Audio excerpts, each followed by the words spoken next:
in this time there are many people talking about how you can create whatever you want, but it's from the mind only. What can you say about this, creating from the mind only? Well, there is that movie, that DVD out called The Secret, and what they're talking about in there in The Secret is that you attract to you what you are thinking and feeling, and that under certain conditions, consciousness conditions, you're able to actually manifest whatever it is that you feel you need or want in your life.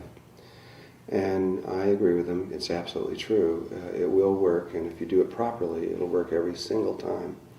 It's not just an airy-fairy thing, it is a science. But there's a problem, and the people who created that film didn't understand, but I think that they will. And I've actually talked to some of them, and I think they're beginning to realize they've made a tiny mistake. The way it works is the brain is a polarized instrument. Half of it is male and half of it is female, and it's polarized further, and there's a front lobe and a back lobe, and it keeps going. And because it's polarized, because it is really what creates good and evil consciousness or polarity consciousness, anything that you create through the brain is going to be polarized. And so if you have the intention of creating something, you're also going to get the exact equal and opposite thing that you don't want.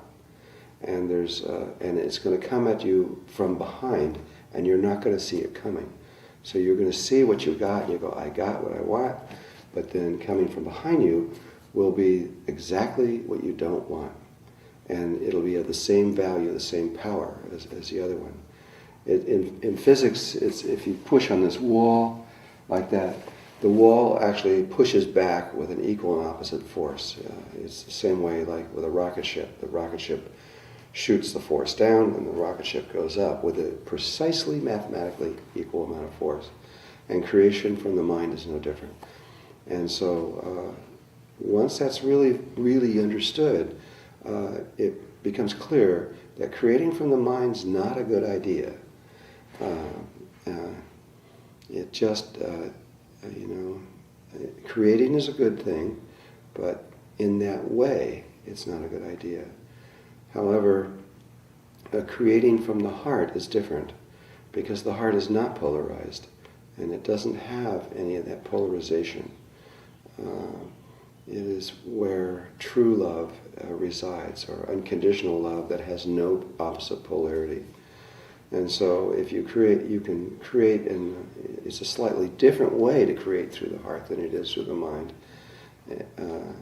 But if you create through the heart, you will get the pure intention, and the heart would never and does not ever create anything that does harm to anything, anywhere. And so you can have everything you need and want. It's really okay and on all universal levels to have everything you need and to have abundance. But humanity really needs to understand how to create properly, and then there won't be this problem. Right now, you have most of the world out there praying, and it's a form of creating, for peace. And they want it. Everybody wants peace. You got a few people that don't, but most people want the peace. But they're never, ever going to get it using that system. Because what's going to happen, and then you're going to look all around you and see it, you're going to have part of the world in peace and part of the world in war. And it's going to continue that way as long as the world keeps praying for peace. Sounds silly. It sounds like, what? But it is a science. It's not, and if that's the way you create, that's what you're going to get. So these big groups meditating together in special days, they say, let's do in this full moon or in this day a huge group meditation for the peace in the planet. So they are creating the opposite at the same time? If they're doing it through their mind, yes, it actually creates war. If they do it through their heart, no, it could change the world. Okay, so this is a very important part that we must understand. It's really important.